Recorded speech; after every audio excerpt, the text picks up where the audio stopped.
अस्सलाम वालेकुम। सिराते मुस्तकीम चैनल में आप सबको मैं खुश आमदीद कहता हूँ। सऊदी अरब में मौजूद वो तमाम गैर मुल्की अफराद जो कि रोज़गार के सिलसिले में मुकीम हैं, आप हजरात के लिए एक बड़ी वाज़ह तौर पर वजारत अमल, जवाज़ात और सऊदी इंजीनियरिंग कौंसिल का एक एलामिया सामने आया है, जिसकी तफसीलात पहले भी आ चुकी हैं।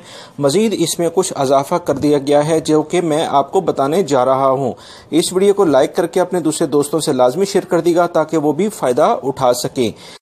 वो तमाम गैर मुल्की अफराद जो किसी भी टेक्निकल काम से मुंसलिक हैं और उनके अकामों पर टेक्नीशियंस या दीगर ऐसे काम करने के प्रोफेशंस हैं जो कि सऊदी अरब में टेक्निकल कैटेगरी में कंसीडर किए जाते हैं, अब इनके अकामे सऊदी इंजीनियरिंग काउंसिल से रजिस्टर्ड किए बगैर रिन्यू नहीं होंगे, यानी कि दोबारा से नहीं बन पाएंगे। हर सूरत में ऐसे अफराद को रजिस्टर्ड होना होगा। अगर आपके पास डिग्री नहीं है तो आपको Saudi engineering council experience letter की बुनियाद पर कुछ अरसे के लिए रजिस्टर्ड करेगी ताकि फिल वक्त आपका अकामा रिन्यू हो सके, मगर फौरी तौर पर 3 महीने के टाइम के बाद आपको हर सूरत में अपने अकामे का मैनी दूसरा कराना होगा। जो कि आप पहले काम कर रहे हैं उस काम से भी आप फारिग हो सकते हैं, क्योंकि वजारत अमल के कवानीन के मुताबिक हर शख्स अपने अकामे के प्रोफेशन के लिहाज से ही काम करता हुआ नजर आए, अदरवाइज अगर वो पकड़ा गया दौरान चेकिंग तो वो डिपोर्ट भी हो सकता है।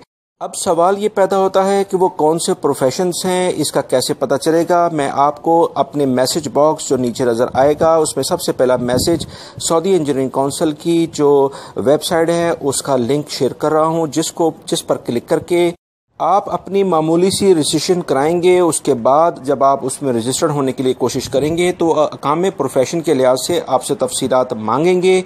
उस लिस्ट में वो तमाम मालूमात, वो तमाम प्रोफेशन शामिल हैं जिनका रजिस्टर्ड होना अब ज़्यादा ज़रूरी करार दे दिया गया है, लिहाजा आप उस लिस्ट के अंदर वो तमाम तफसीलात देख सकते हैं।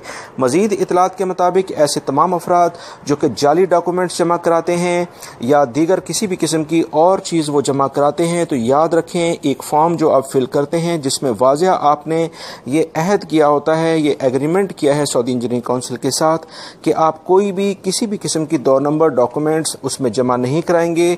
तो इस सूरत के बाद अगर फिर भी कोई शख्स ऐसा काम करेगा तो यकीनन वो कानून के दायरे में आएगा और इसके बाद वो सज़ा और जुर्माने के बाद डिपोर्ट हो जाएगा और सऊदी अरब में दोबारा नहीं आ सकता है।